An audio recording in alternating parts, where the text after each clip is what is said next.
ಖರ್ಚಿಲ್ದೇನೆ ನನ್ನ ನಾಮಕರಣ ಮಾಡಿರೋದು. ಯಾಕಂತ ಎಲ್ಲರೂ ಹೇಳ್ತಾರೆ, ಅದು ಈಗ್ರಿ ಪಟ್ ಪಟ್ ಪಟ್ ಪಟ್ ಪಟ್ ಅಂತ ಕನ್ನಡದಲ್ಲಿ ಮಾತಾಡ್ಬಿಡ್ತೀರಾ ನೀವು, ತುಂಬಾ ಇಂಗ್ಲಿಷ್ ಮಾತಾಡಿ ಕನ್ನಡದಲ್ಲಿ ಮಾತಾಡ್ತಾರೆ ನೀವು ಪಟ ಪಟ ಪಟ. ಅದಕ್ಕೆ ನಾವೆಲ್ಲ ನಿಮ್ಮ ಭಾಷಾ ಅಂತ ಕರಿತೀವಿ ರೀ. ಹಾಕೊಂಡು ಅಭಿಮಾನದಿಂದ ನನಗೆ ನಾಮಕರಣ ಮಾಡಿದ್ದಾರೆ ಭಾಷಾಮಣಿ ಅಂತ.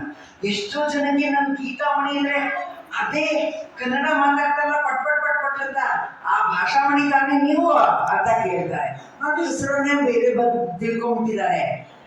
ಭಾಷಾಮಣಿ ಭವಿಷ್ಯವಾಣಿ ಕೇಂದ್ರಕ್ಕೆ ನಿಮಗೆಲ್ಲರಿಗೂ ಮತ್ತೊಮ್ಮೆ ಸ್ವಾಗತ. ಯಾಕೋ ಯಾರೋ ಗೊತ್ತೋಗ್ಬೇಕು ಅನ್ಸ್ಕೊಳ್ವಲ್ಲಪ್ಪ, ಇವು ಮುಂದೆ ಏನಾಗುತ್ತೆ ಅಂತ ತಿಳ್ಕೊಳ್ಳೋಂಥ ಅಭಿಲಾಷೆ ಇರಬೇಕು ಎಲ್ರಿಗೂ ಗೊತ್ತಾ. ಇಲ್ಲಾಂದ್ರೆ ಇಂತಹ ಕೇಂದ್ರಕ್ಕೆಲ್ಲಪ್ಪ ಸ್ವಲ್ಪ ಕಷ್ಟ ಆಗುತ್ತೆ. ಹಬ್ಬ ಯಾರೋ ಒಬ್ರು ಬರ್ತಾ ಇದ್ದಾರೆ ಸತ್ಯ. ನಮಸ್ಕಾರ ನಮಸ್ಕಾರ, ಬನ್ನಿ ಬನ್ನಿ ಕೂತ್ಕೊಳ್ಳಿ. ಏನು ಹೌದಾ, ಓ ಹೀಗಾಗಿದ್ಯಾ ನಿಮ್ಗೆ?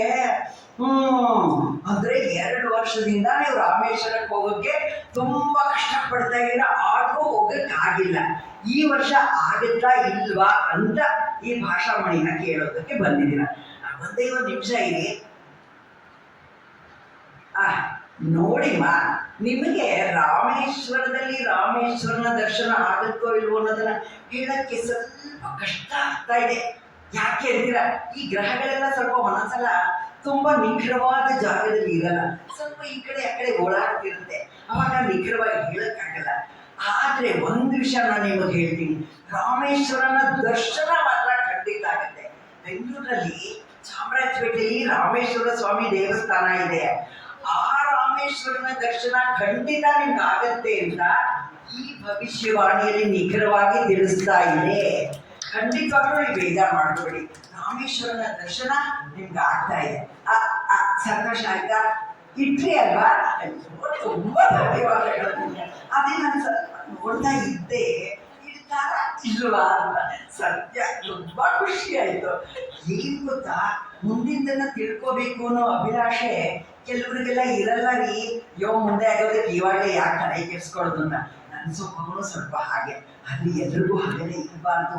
ಹಾಗಿದ್ರೆ ನಮ್ಮದವ್ರ ಗತಿ ಏನೋ, ಅದಕ್ಕೆ ಅವ್ರಿಗೆಲ್ಲ ಇರಬೇಕು, ನಮಗಿರಬಾರ್ದು ಅಷ್ಟೇ. ನಾವು ಅಂತ ನೋಡ್ಕೋಬೇಕು. ಇನ್ನೊಬ್ರು ಬರ್ತಾ ಇದ್ದಾರೆ. ನಮಸ್ಕಾರ ನಮಸ್ಕಾರ, ಬನ್ನಿ ಬನ್ನಿ ಬನ್ನಿ. ಹೌದಾ, ಓ ಹೀಗೆಲ್ಲ ಆಗಿದ್ಯಾ? ಹೌದಾ, ತುಂಬಾ ಹಳಬ್ರ ನೀವು? ಛೇ ಛೇ ಛೇ ಛೇ, ಹೀಗೆಲ್ಲ ಆಗ್ಬಾರ್ದಿದ್ರಿ. ಅದೇ ನೀವು ಪಾಪ ಕೂತ್ರೆ ಎದ್ರೆ ನಿಂತ್ರೆ ಮಲಗಿದ್ರೆ ಓಡಾಡಿದ್ರೆ ಎಷ್ಟೆಷ್ಟಂದಲ್ಲ ಕವನಗಳನ್ನು ಗೀಚಿರೋದಲ್ಲ, ಬರೆದ್ರೂ ಕೂಡ ಯಾವುದು ಪ್ರಕಟ ಆಗಿಲ್ವಾ? ಛೇ ಛೇ ಛೇ ಛೇ, ಹೀಗೆ ಆಗ್ಬಾರ್ದಿತ್ತು. ಆದ್ರೆ ನೀವು ನನ್ನ ಹತ್ರ ಬಂದಿದ್ದೀರಲ್ಲ, ಕರೆಕ್ಟಾಗಿ ಬಂದಿದ್ದೀರ ನೀವು. ಒಂದೇ 1 ನಿಮಿಷ ಇರಿ. ಈಗ ನೆಕ್ಸ್ಟ್ ನಿಮ್ಗೆ ಪ್ರಕಟ ಆಗುವಂತ ಯೋಗ ಇದೆಯಾ ಇಲ್ವಾ? ನಿಖರ ರೀ ನಮ್ದು ಯಾವಾಗಲೂ ದಿಟ್ಟ ನೇರ ನಿಖರ ನಮ್ಮ. ನೋಡಿ ಪಾಪ, ನೀವು ಇಷ್ಟು ವರ್ಷದಿಂದ ಬರೆದೆಲ್ಲ ಇಟ್ಕೊಂಡಿದ್ದೀರಲ್ಲ, ಅದು ಪುಸ್ತಕ ಪ್ರಕಟಣೆ ಹತ್ರ ಹತ್ರ ಹತ್ರ ಹತ್ರ ಬಂದಿದೆ ಇವಾಗ. ಅದಕ್ಕೆ ಒಂದು ಮೂಲವನ್ನು ಹುಡುಕ್ಬೇಕ್ರಿ ನೀವು. ಇದುವರೆಗೇನೆ ಮೂಲ ಹುಡುಕಿಲ್ಲ. ಅಲ್ಲಿ ಒಬ್ರು ವಾದಿರಾಜ್ ಅಂತಿದ್ದಾರೆ. ಅವ್ರಿಗೇನು ಗೊತ್ತಾ, ಸಾಹಿತ್ಯದ ಪರಿಮಿತವಾದ ಒಂಥರ ಗೌರವಾರಿ ಅವ್ರಿಗೆ. ಯಾರೇ ಕಲಾವಿದರಿಗೆ ಪಾಪ ಎಲ್ಲ ಪ್ರೋತ್ಸಾಹ ಕೊಡುವಂತ ದೊಡ್ಡ ಮನೋಭಾವ ಉಳ್ಳವರವರು. ನೀವು ಒಂದು ಕೆಲಸ ಮಾಡಿ, ಈ ಭವಿಷ್ಯವಾಣಿ ಮೂಲಕ ಬಂದಿದ್ದೀನಿ, ಭಾಷಾಮಣಿಯವರು ಕಳಿಸಿದ್ದಾರೆ, ನಿಮ್ಮನ್ನ ಭೇಟಿ ಮಾಡೋದಕ್ಕೆ ಬಂದಿದ್ದೀನಿ.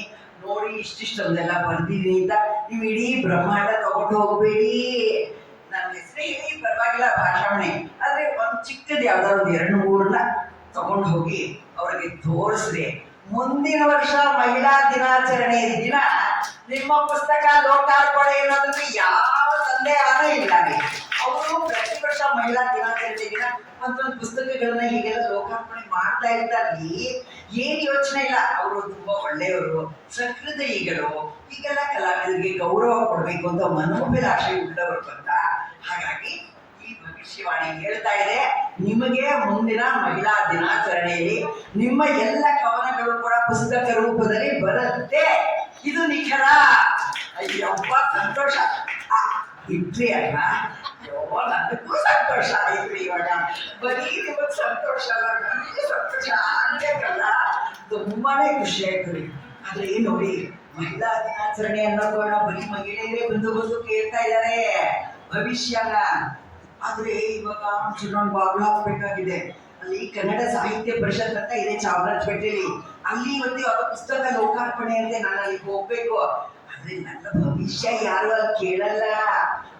ಆದ್ರೆ ಇಲ್ಲಿ ಹೋಗ್ತೀನಿ ಅಂದ್ರೆ 4 ಜನ ಪರಿಚಯ ಆಗ್ತಾರಲ್ಲ, ಇವು ಭಾಷಾಮಣಿಯವರೇ ನೀವು ಕೇಂದ್ರ ಎಲ್ಲಿದೆ 4 ಜನ ಕೇಳಿದ್ರೆ ಅಪ್ಪ ಅವಾಗೆಲ್ಲ ಫೋನ್ ನಂಬರು ನನ್ನ ಭಾಷಾಮಣಿ ಕೇಂದ್ರ ಎಲ್ಲಿದೆ ಕೇಳ್ಬಿಟ್ಟು ಬಂದ್ಬಿಡ್ತೀನಿ. ಮುಂದಿನ ಸಲ ಮಹಿಳಾ ದಿನಾಚರಣೆ ಮತ್ತೆ ಸ್ವಲ್ಪ ನನ್ನ ಬ್ಯಾಗು ತುಂಬಿರ್ಲಿ ಅನ್ನೋ ಅಭಿಲಾಷೆ. ಬೇರೆ ಏನು ಹೆಚ್ಚು ಆಸಕ್ತಿ ಇಲ್ಲ ರೀ ನನಗೆ. ಅದಕ್ಕೆ ದಯವಿಟ್ಟು ಇವತ್ತು ಒಂದು ಸ್ವಲ್ಪ ಬೇಗ ಭಾಗವಹಿಸ್ತಾ ಇದ್ದೀನಿ. ಯಾರು ನಮ್ಮ ಅಭಿಮಾನಿಗಳು ವಿಚಾರ ಮಾಡ್ಕೊಳ್ಳೋದು ಬೇಡ. ಈಗ ನಾನು ಸಾಹಿತ್ಯ ಪರಿಷತ್ತಲ್ಲಿ ಮಹಿಳಾ ದಿನಾಚರಣೆಯನ್ನು ನೋಡೋಕೆ ಹೋಗ್ಬೇಕಾಗಿದೆ. ದಯವಿಟ್ಟು ಕ್ಷಮೆ ಇರಲಿ. ಎಲ್ಲರಿಗೂ ನಮಸ್ಕಾರ.